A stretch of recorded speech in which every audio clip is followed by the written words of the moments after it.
Bom, então, bom dia, pessoal. Eu me chamo Kátia Nunes Sá, sou fisioterapeuta, psicóloga, professora da Escola Baiana de Medicina e Saúde Pública e do Conselho Diretor da Rede NAPEM. E estou aqui hoje para trabalhar com o nosso grupo de estudos em neuromodulação na saúde mental, apresentando um artigo que acabou de ser publicado na Epilepsy and Behavior, que é Transcranial Direct Current Stimulation Improves Seizure Frequency in Drug-Resistant Epilepsy, a Systematic Review and Meta-Analysis of Randomized Clinical Trials, que, traduzindo, é o uso da...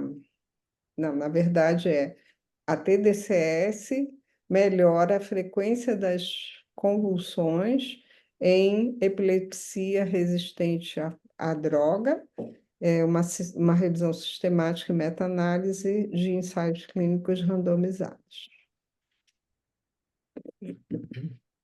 Então, a introdução do artigo fala que a epilepsia é uma condição neurológica crônica que afeta 50 milhões de pessoas no mundo e traz como consequências muitos problemas também de ordem neurológica, mas também cognitivas, emocionais e sociais.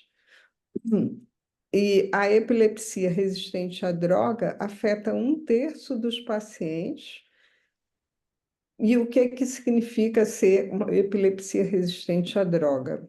É quando você já fez duas tentativas de controle de crises com monoterapia ou combinação de farmacoterapia, que é recomendada, que tem evidência como primeira linha e não funcionou. Então, a RD, que é a epilepsia resistente à droga, ela está associada na piora da e expectativa de vida, com mortalidade prematura, além de maior risco de acidentes, porque a pessoa pode ter crises convulsivas em várias situações. Conheço pessoas que têm crise convulsiva dirigindo, por exemplo. Então, é até impeditivo. A TDCS é uma alternativa emergente para tratar esse tipo de epilepsia resistente a drogas. Os estudos com animais têm, inclusive, demonstrado supressão dessa atividade epiléptica, é, o que, e alguns recentes ensaios clínicos mostram efeitos significantes na frequência das convulsões em diferentes tipos de epilepsias, tanto focais como generalizadas. Então, o objetivo desse estudo foi examinar as mudanças na frequência de convulsões e descargas epileptiformes interictais em pacientes com epilepsia resistente a drogas, usando TDCS versus estimulação chão. Então, foi um ensaio, uma meta-análise desenvolvida usando todos os critérios da iniciativa Cochrane, foi registrada na Prospero, consultou as bases da Embase, da Cochrane e do PubMed, usou o HaveMan, que é um software para fazer meta-análise, e analisou o risco de viés pela ROB2. Então, a partir de 1461 estudos que foram identificados no levantamento inicial, 8 ensaios clínicos envolvendo 238 pacientes foram incluídos, então, nessa meta-análise. Os estudos foram publicados entre 2006 e 2023. Todos os estudos tiveram um cegamento adequado e o protocolo mais utilizado foi de 20 a 30 minutos de aplicação com 1 a 2 miliamperes, usando o cátodo sobre o foco epiléptico, que a gente sabe que na epilepsia, as várias áreas, tem epilepsia só no lobo temporal, tem no lobo frontal, tem no occipital, tem no parietal. Embora occipital e parietal sejam mais raras, o temporal e o frontal são os mais comuns de ter focos de epilepsia. Então, eles pegam a região que costuma ter o foco e colocam o cátodo ali. Quando é epilepsia generalizada, aí eles preferem usar o M1, que é o córtex motor, e isso só foi visto em um dos estudos. 75% usaram o protocolo botando o cátodo no foco epilético. É, as idades foram de 6,67 a 61 anos e a avaliação, a reavaliação do resultado, né, foi feita após entre 3 e 14 sessões. Bom, o que que eles encontraram? Que a TDCS ativa, né, comparada com a sham, reduziu a frequência das convulsões com tamanho de efeito de 3,15. Isso é um excelente tamanho de efeito. A gente acredita que até 0,3 é considerado um efeito placebo, porque é a resposta a todo mundo que tem uma expectativa de que vai melhorar. Um tamanho de efeito 0,3 acontece sem a pessoa realmente ter recebido uma estimulação ativa, seja por fármacos ou seja por qualquer outro tipo de intervenção. Então, nesse caso, vocês veem que seria 30% de melhora, 315% de melhora, o que é um resultado muito importante nesse caso, né? É o que geralmente acontece com eh, os melhores resultados com fármacos, acontece com esse tamanho de efeito, em torno de 3, alguma coisa.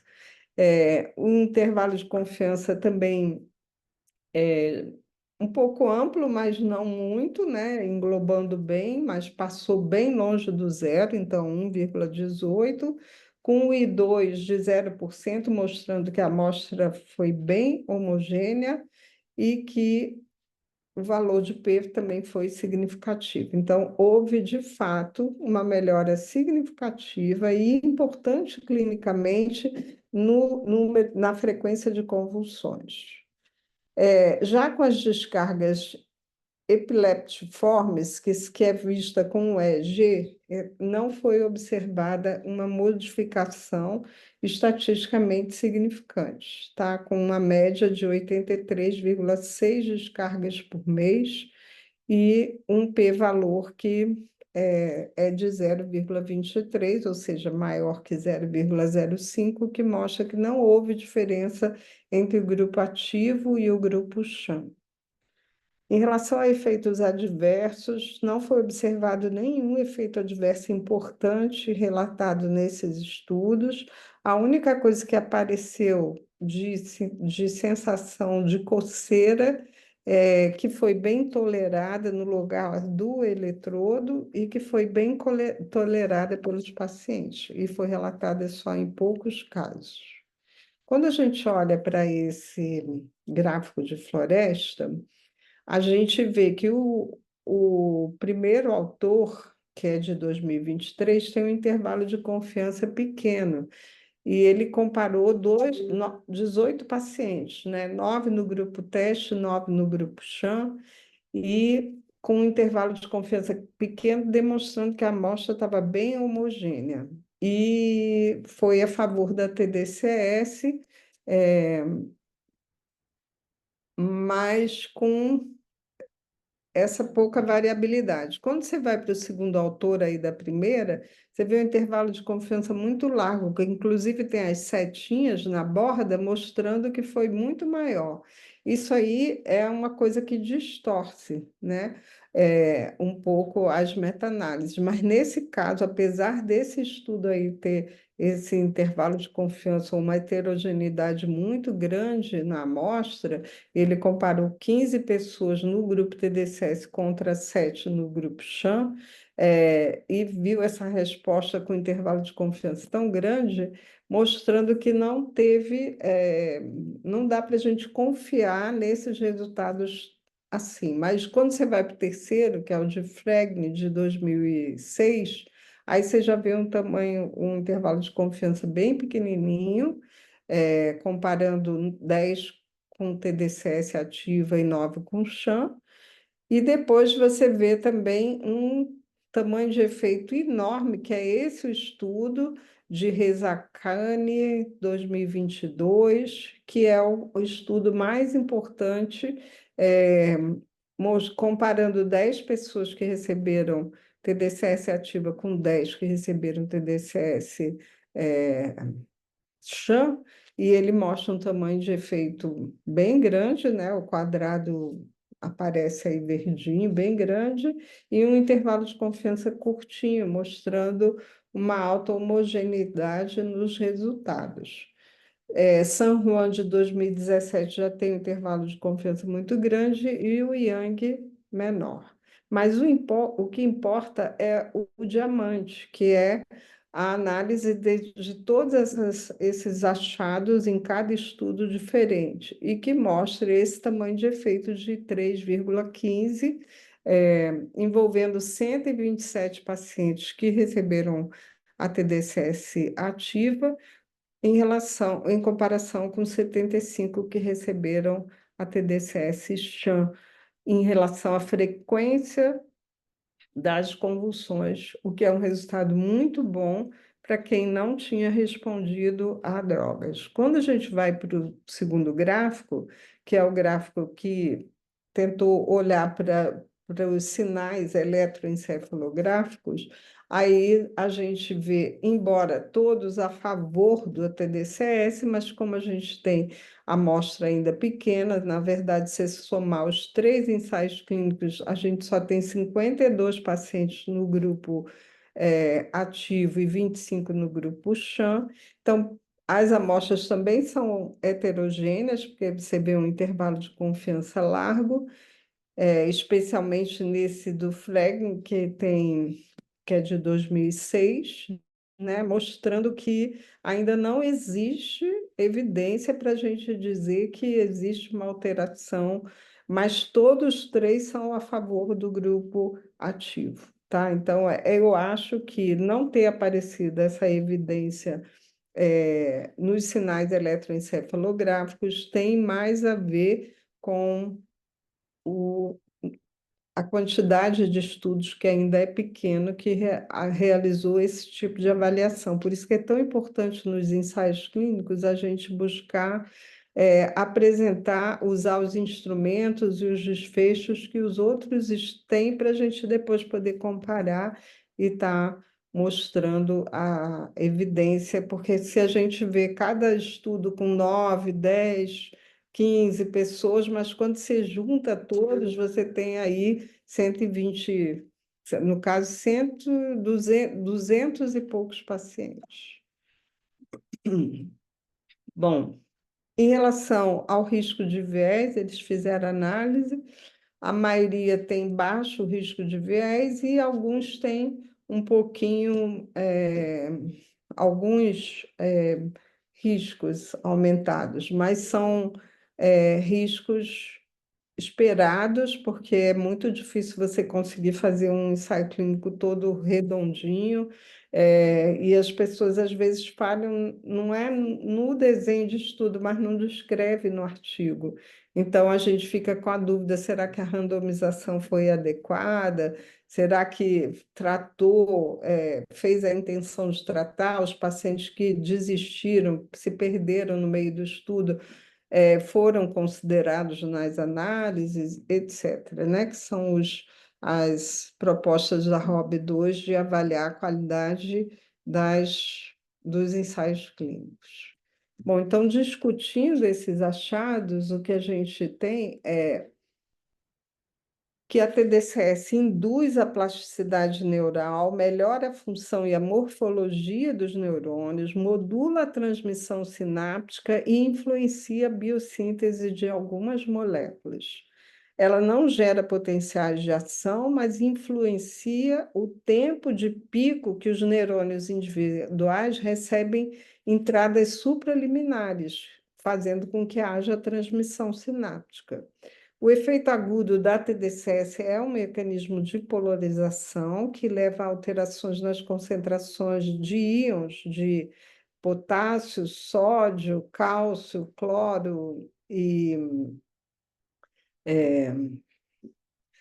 sódio, potássio, cálcio e cloro, afetando o balanço ácido básico, o que modifica a permeabilidade das membranas sinápticas e ainda por cima, como ativa o sistema NMDA e GABAérgico, isso faz com que os efeitos da estimulação perdurem por por um período mais longo, tanto que a gente vê que mesmo depois que a gente termina de fazer aquelas sessões de indução, as respostas ainda continuam melhorando no tempo, com o passar do tempo.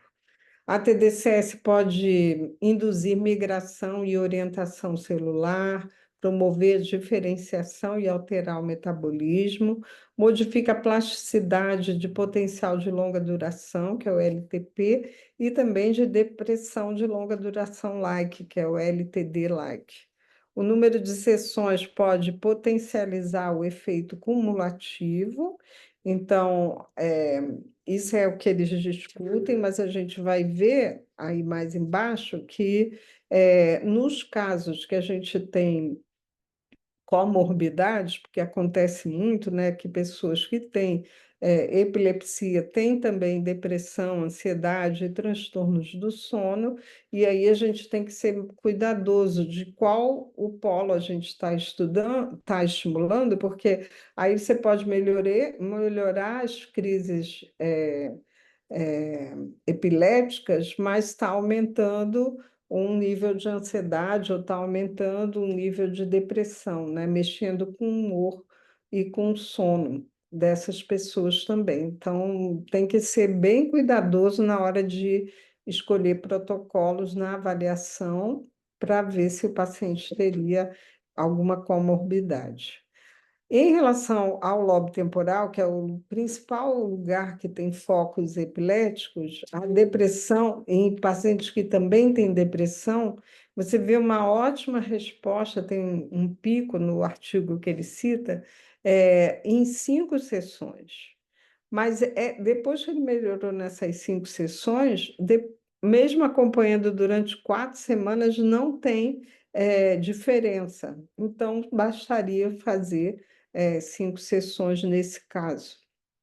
Então, a conclusão desse estudo é que a TDCS ativa ela foi associada com redução significante da frequência das crises epiléticas, quando comparada com o grupo sham, mas não evidenciou mudanças nas descargas epileptiformes interitais do EEG, eletroencefalograma. Aí eu trouxe para a gente refletir por que que eu escolhi esse artigo, né? Porque uma coisa que acontece grande na neuromodulação é que muita gente fica temendo que a pessoa tenha convulsão, que é, vamos dizer, o efeito adverso mais preocupante. Só que eu queria trazer para vocês que o que tem de evidência é que a TDCS, que é o recurso mais simples ainda de neuromodulação, ela ajuda a reduzir a convulsão, ela é usada para tratar a convulsão. A gente que é fisioterapeuta atende muito paciente, crianças com paralisia cerebral, com lesões cerebrais, que têm crises convulsivas muito frequentes. Então, o fisioterapeuta atende o tempo inteiro esses casos, e psicólogos também que trabalham com crianças com lesões cerebrais, a gente atende e sabe lidar com convulsão. Convulsão não é uma coisa assim grave, na maioria, sei lá, 98% não acontece nada com a pessoa, é apenas uma disfunção no cérebro que vai fazer com que a pessoa tenha uma crise. muitas vezes a gente não consegue reconhecer que a pessoa está tendo uma crise epiléptica, né? Uma convulsão, porque as convulsões variam muito de intensidade. Então, às vezes, quando a pessoa para assim, ó, e fica olhando e não consegue responder por alguns segundos e depois volta, aquilo é uma crise convulsiva. E a gente não sabe reconhecer. Ou uma pessoa que está ali brincando, uma criança brincando, de repente ela para e olha para cima assim, ou faz assim, e volta, e dura segundos, e você não sabe que aquilo foi uma convulsão. Então, existem muitas convulsões que são levíssimas, sem ter uma, um problema para a pessoa, e o único risco que tem é quando você tem um mal epiléptico, que é uma convulsão que dura muito tempo, que pode realmente levar à morte. Mas a pessoa, todo mundo, você está andando na rua, você pode encontrar alguém tendo uma convulsão e que você não sabe nem explicar. E o que fazer nesses casos da convulsão? Eu acho que é importante que a gente esteja bem preparado. Não é para ficar preocupado que a pessoa vai, ter um problema com a língua, não existe isso.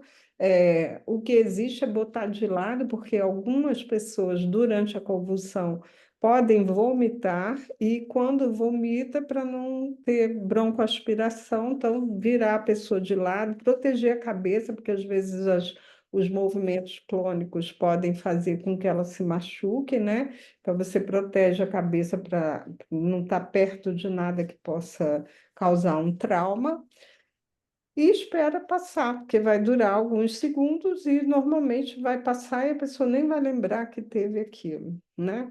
É, é importante que a gente, quando faz neuromodulação, aplique o questionário de segurança, porque a gente geralmente pergunta se a pessoa já teve alguma convulsão na vida, se já fez tratamento para epilepsia, para a gente estar monitorando. Mas, como vocês podem ver, essa neuromodulação é usada justamente para tratar convulsões. Os critérios de segurança, principalmente com TMS, precisam ser muito respeitados, então olhem com atenção os protocolos, porque muitos protocolos que tem na literatura são arriscados, porque usam número de pulsos exagerados, querendo testar se a dose está adequada ou não, e que a gente não precisa seguir exatamente aquele protocolo, devemos usar a nossa tabela de segurança para a gente garantir é, uma maior tranquilidade aí para os atendimentos, para o paciente não sofrer.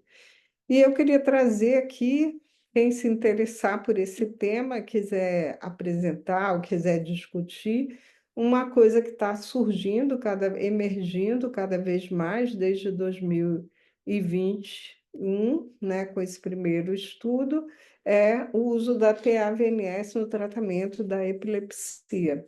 Então, hoje eu trouxe a TDCS, que já mostrou uma eficácia muito boa, e segurança para uso em pessoas que são resistentes, ou seja, são aquelas pessoas que a droga não funcionou. E aí se faz esse uso da TDCS e você vê um resultado incrível desse. A mesma coisa está acontecendo com o TAVNS, mas eu não li esses artigos, então fica aí o convite para quem quiser é, apresentar e discutir. Eu vou descompartilhar e abrir para a gente conversar sobre esse estudo.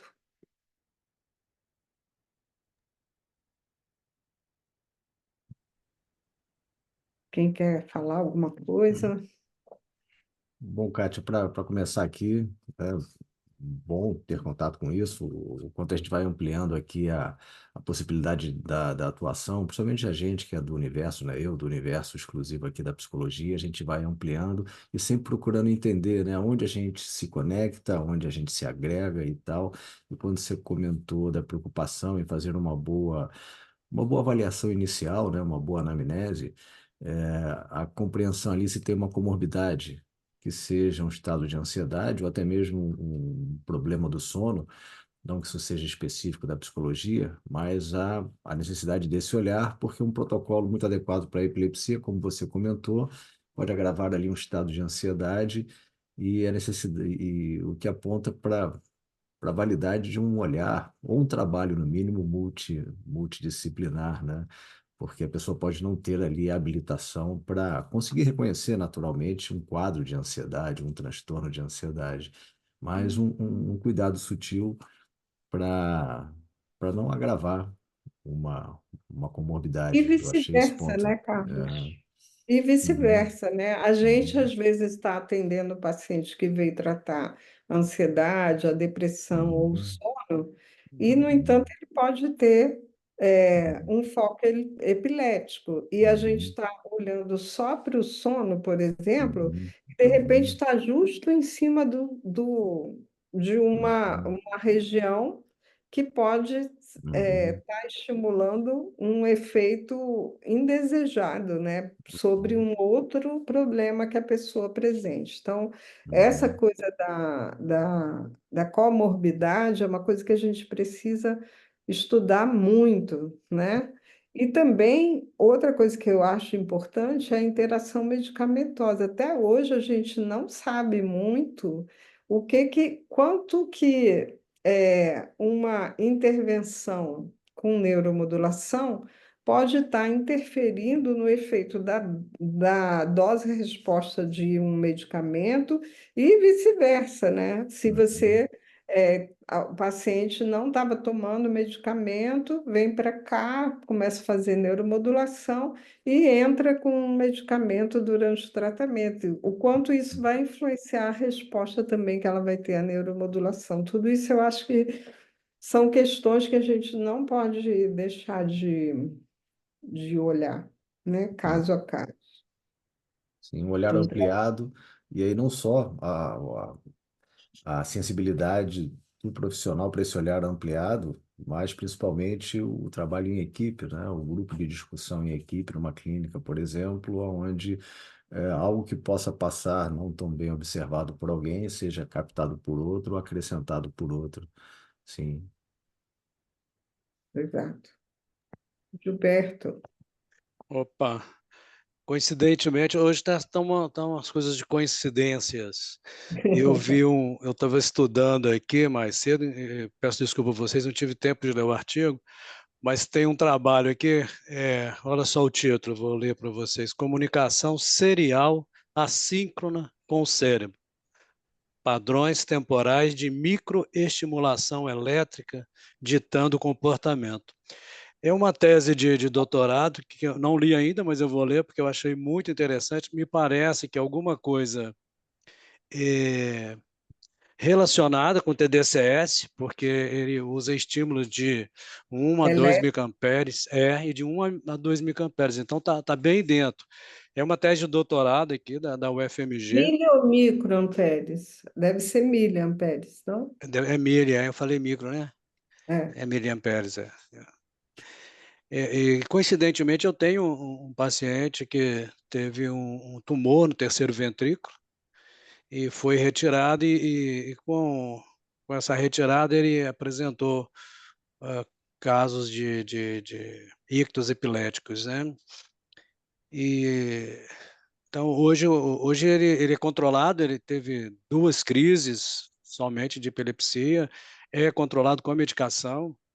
Então, tem uma neurologista clínica que cuida dessa parte e o neurocirurgião que dá, que dá uma sustentação, porque ele fez a cirurgia, foi uma cirurgia que demorou muito tempo, e ele tem tinha quadro de desorientação, o quadro neuropsicológico dele era muito, muito grande.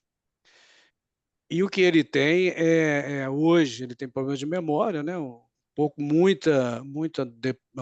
Uma depressão, mas não uma depressão. É uma depressão um pouco diferente e uma ansiedade muito grande. Então, eu uso várias técnicas com ele, vem desenvolvendo bem, mas tem uns problemas. E o que eu acho, assim, a questão de você provocar, né, como você botou aquelas questões para a gente discutir, que talvez pudesse provocar uma convulsão. Com TDCS talvez seja um pouco mais difícil por causa da carga, né, que você vai utilizar. Não é uma carga muito alta, né? É diferente. Eu acho que o medo é porque se associa muito com com a estimulação elétrica. Memória está falhando aqui, mas é, Magnético. não, não, Com Eletroconvulso. a eletroconvulsoterapia. eletroconvulso, isso só que a carga é muito maior, né? E realmente o que é eletroconvulso, até pelo nome, provoca uma convulsão, né? Então, esse nome choque, né? E também um pouco Eletrochoque, né? É. e também um pouco da história da época do governo militar, que as torturas eram muito utilizadas, então tem toda uma crença popular, então isso atrapalha um pouco, né? As pessoas que não têm muito conhecimento como o TDCS funciona. Mas tem a questão de onde estimular, né? Você falou Uhum. aí do foco, né? Pode ser focal e ela pode ser espalhada no cérebro também. Então, assim, e se você está inibindo ou estimulando. Eu acho que são questões que a gente tem que estar sempre estudando mesmo. Eles não falam no artigo, nos estudos, onde fica o ânodo, mas normalmente é extracefálico. Eles colocam no deltoide direito, é, e colocam o cátodo no foco, em cima do foco, para inibir aquela área, porque já é uma área hiperexcitada, por isso que a pessoa acaba tendo a crise epilética. Mas eu achei interessante que, quando é generalizado, eles escolhem o alvo do córtex motor primário, né?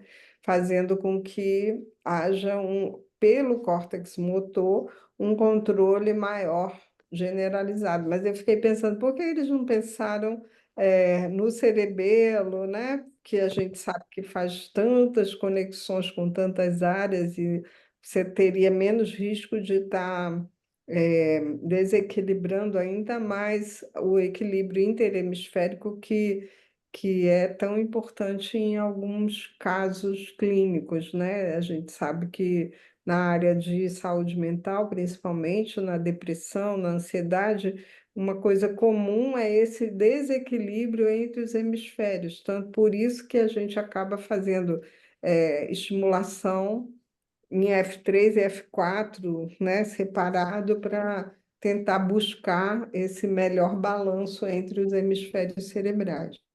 E aí eu fiquei pensando, se é uma crise convulsiva com descargas elétricas difusas em todo o cérebro, por que eles escolheram o M1, né? Por que não testar outros alvos? E ficou essa pergunta aí para a gente também aprofundar em outras discussões, o efeito da TAVNS, porque TAVNS é a estimulação de um nervo craniano, né, o vago, o nervo vago, que a gente sabe que tem uma boa atuação sobre o sistema nervoso autônomo. Por isso que ele tem dado tantos bons resultados em várias situações que têm a ver com o sistema nervoso autônomo, que passa também por muitas doenças inflamatórias.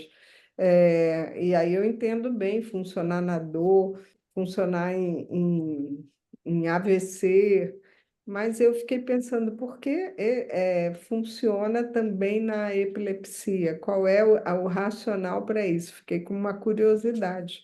Encontrei esses 3 estudos que mostram evidência. E eu fico pensando que talvez, para não ficar errando alvos, né? Talvez a estimulação do nervo vago seja uma estimulação que atinge todo o cérebro também, e não só você ficar pensando em alvos dentro do próprio cérebro, né? Poder pensar num alvo de nervo craniano, né? E uma estimulação periférica indo direto para o sistema nervoso central.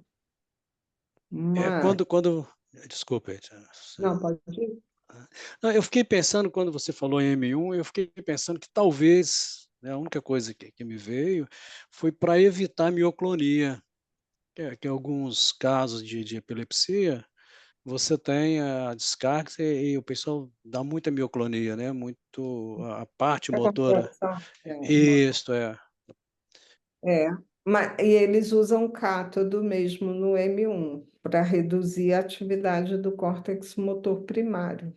Pode ser, mas eu fico pensando, se é generalizado, né? Tem todas as áreas do cérebro envolvidas com essa convulsão.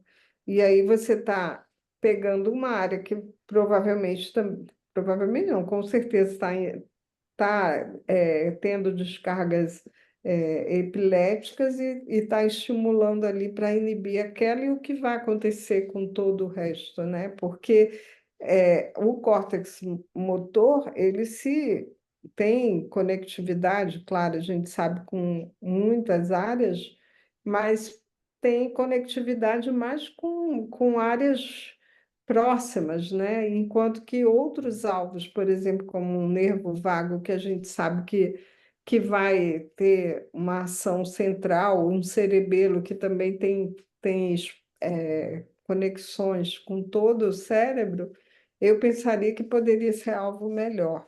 Talvez esses pesquisadores que fizeram a pesquisa com TAVMS também tivessem pensado nisso, que talvez para epilepsia generalizada seja melhor não usar no foco. Mas, enfim, são hipóteses que eu acho que ainda estão sendo testadas e a gente precisa acompanhar a evolução da literatura. Mas eu achei importante trazer esse estudo só porque é o nosso grande temor. Todo mundo fala, cuidado com neuromodulação, porque pode provocar convulsão. É que nem com câncer também, que todo mundo fala, se tem CA não pode fazer neuromodulação, mas, no entanto, tem sido usado para tratar câncer, tem sido usado para tratar epilepsia. Fala, Dani, já chegou? Cheguei, já me ajeitei aqui, daqui a pouco já começa a atender a 1 hora. Mas vim Então, escutando, achei muito interessante a escolha desse artigo também, porque de fato é algo que os pacientes podem ter medo, né? E os próprios profissionais. Então, quando a gente vai tirando os tabus, assim, né, de forma qualificada, eu acho que facilita para todo mundo.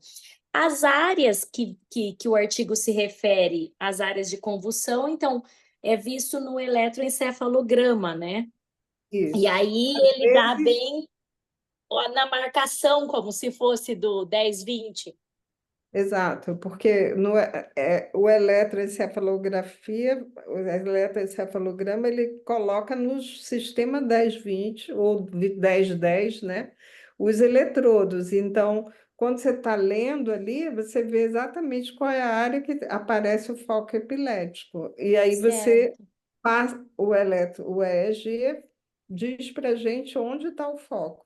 E aí é Sim, ali que a gente vai estimular com o cátodo, né? Que é com o inibir. cátodo. Uhum. Muito interessante e acho que bem aplicável, né? Você já usou, Kátia? Eu não tratei ainda pacientes com epilepsia. Estou entrando agora num projeto de pesquisa com Humberto Castro Lima, lá em Salvador, que vamos testar justamente isso. E Uhum. justamente tentar ver essa diferença no EEG, que ele acha que foi porque foram poucos estudos, mas que, ou também como o EEG, que é feito pelos clínicos, ele é muito subjetivo, isso aí o Gilberto vai saber falar melhor do que eu.